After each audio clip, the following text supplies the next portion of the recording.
अस्सलाम वालेकुम। ये लाल कलर का खूबसूरत सा नज़र आने वाला फूल किसी और पौधे का नहीं, जरीनियम का है, जो कि सर्दियों में आपके गार्डन में चार चांद लगा देता है। इतने खूबसूरत बंचेस में इसके फूल खिलते हैं कि आपको इतना सुकून वाला माहौल पैदा कर देते हैं जिसका कोई हिसाब नहीं है। इसमें सिर्फ सुर्ख कलर नहीं, और भी काफ़ी कलर होते हैं, सफ़ेद, पिंक, लाइट पिंक वगैरह, येलो होता है, और भी बहुत सारे कलर होते हैं इसमें।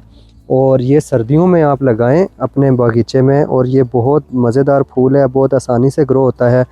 इस पौधे को ऑर्डर करने के लिए मुझे व्हाट्सएप करें 0321560570, या हमारी वेबसाइट NNA-RapidSolutions.pk विज़िट करें। इसको लगाना इंतहाई आसान है, बस मिट्टी और कंपोस्ट को मिक्स करना है और ऐसी जगह पे रख देना है जहाँ पे 2 से 3 घंटे की धूप आती हो।